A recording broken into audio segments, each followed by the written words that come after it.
గౌతమ్‌ని ఊరు బహిష్కరణ చేయటంతో బయటకు వచ్చి చాలా బాధపడుతూ ఉంటాడు. ఇంతలో కీర్తన అక్కడికి వచ్చి, "మల్లికని నీ దగ్గర నుండి దూరం చెయ్యాలన్నది ఆళ్ళ ఉద్దేశం కాదు. మల్లిక వాళ్ళ దగ్గర నుండి ఎందుకు దూరం అయిపోతుందో అన్న చాలా బాధతో ఇలా చేస్తున్నారు అంతే. వాళ్ళు చాలా మంచివాళ్ళు" అని చెప్పేసైతే అంటూ ఉంటుంది. ఆ మాటలు వినగానే అక్కడ ఉన్న గౌతమ్‌కి చాలా కోపం వచ్చేస్తూ ఉంటుంది. ఇంతలో అక్కడ ఉన్న కీర్తన మాత్రం, "నీ కూతురిని ఎలాగైనా సరే నీ దగ్గరకు నేను తెచ్చి పెడతాను" అని చెప్పేసైతే అంటూ ఉంటుంది. ఆ మాటలు వినగానే అక్కడ ఉన్న గౌతమ్‌కి చాలా కోపం వచ్చేసి, ఇక చాలు అని చెప్పేసైతే చాలా గట్టిగా అరుస్తూ మరి లెగుస్తూ ఉంటాడు.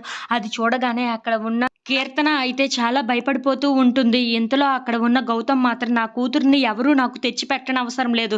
ఇక ఎవ్వరు ఆపినా సరే నేను ఆగేదే లేదు" అని చెప్పేసైతే అంటూ ఉంటాడు. "ఇదంతా చేసింది నీ ఫ్యామిలీయే కదా! నీ ఫ్యామిలీని నేను ఊరికనే వదిలిపెట్టను" అని చెప్పేసైతే కీర్తన వైపు చూసి చాలా కోపంగా మాట్లాడుతూ ఉంటాడు. ఇంతలో అక్కడ ఉన్న మైసమ్మ మాత్రం, "ఈ డీఎన్ఏ రిపోర్ట్ ఎలా మార్చగలిగారో నాకు అర్థం కావటం లేదు. దాని సంగతి ఏంటో నేను త్వరలోనే తేల్చి అంతా నీకు చూపిస్తాను గౌతమ్" అని చెప్పేసైతే అంటూ ఉంటుంది. ఇంతలో అక్కడ ఉన్న గౌతమ్ మాత్రం, "లేదు లేదు, నా కూతురిని నేను ఎలా తెచ్చుకోవాలో నాకు తెలుసు, బాగా తెలుసు. ఈరోజు రాత్రికే నా కూతురిని ఎలాగైనా సరే నా దగ్గరికి తెచ్చుకుంటాను. ఆ ఆదికేశవ కాదు కదా, ఆ ఆది శంకరుడే వచ్చినా సరే నన్ను ఆపలేరు.